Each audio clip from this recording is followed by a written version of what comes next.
নমস্কার বন্ধুরা। আজ থেকে দক্ষিণবঙ্গের জেলায় জেলায় বৃষ্টি শুরু হলো। উইকেন্ডে বাড়বে বৃষ্টির পরিমাণ।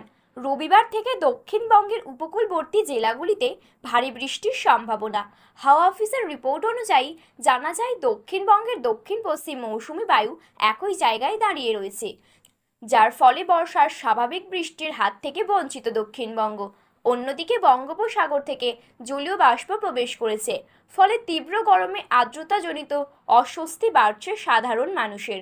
অবশেষে হাওয়া অফিসের স্বস্তির খবর, বৃষ্টিতে ভিজবে দক্ষিণবঙ্গ।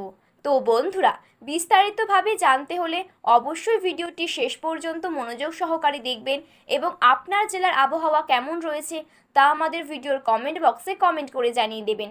আর আপনি যদি এই চ্যানেলটিতে নতুন দর্শক হয়ে থাকেন তাহলে চ্যানেলটি সাবস্ক্রাইব করে পাশে থাকা বেল বাটনটি অল করে রেখে দেবেন পরবর্তী ভিডিওগুলো সবার আগে দেখার জন্য। তাহলে চলুন ভিডিওটি শুরু করা যাক। উত্তরবঙ্গের পার্বত্য অঞ্চলের 5 জেলায় রবিবার পর্যন্ত ভারী বৃষ্টির সম্ভাবনা।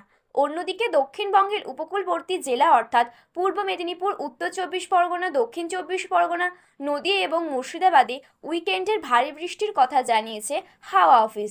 দক্ষিণবঙ্গে বজ্রবিদ্যুৎ সহ বৃষ্টি ও ঝড়ো হওয়ার সম্ভাবনা রয়েছে।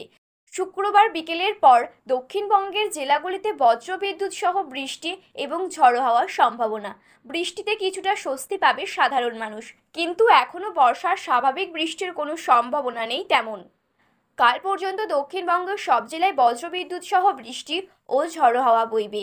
ঘন্টায় 30 থেকে 40 কিলোমিটার গতিবেগে বইবে দমকা ঝড়ো হাওয়া। হাওয়া অফিসের রিপোর্ট অনুযায়ী সপ্তাহের উইকেন্ডে থেকে আবহাওয়া বদলের সম্ভাবনা দক্ষিণবঙ্গে। বর্ষা দক্ষিণবঙ্গের জেলায় জেলায় প্রবেশ করবে। গত 24 ঘন্টায় দীঘার আবহাওয়া ছিল সর্বোচ্চ তাপমাত্রা 37.9 ডিগ্রি সেলসিয়াস এবং সর্বনিম্ন তাপমাত্রা 29.1 ডিগ্রি সেলসিয়াস। 27শে জুন বৃহস্পতিবার দীঘার সর্বোচ্চ তাপমাত্রা ছিল 38 ডিগ্রি সেলসিয়াস এবং সর্বনিম্ন তাপমাত্রা ছিল 26.8 ডিগ্রি সেলসিয়াস। বাতাসে জলীয় বাষ্পের পরিমাণ 94%। আজ সকাল থেকে দীঘা সহ পূর্ব মেদিনীপুর জেলার আকাশ আংশিক মেঘলা। বেড়া বাড়ার সঙ্গে সঙ্গে আর্দ্রতাজনিত অস্বস্তি বাড়বে। বিকেলে পর পূর্ব মেদিনীপুর জেলার সর্বত্র বজ্রবিদ্যুৎ সহ বৃষ্টির সম্ভাবনা। উইকেন্ডের থেকে পূর্ব মেদিনীপুর জেলার আবহাওয়া বদলে যাবে।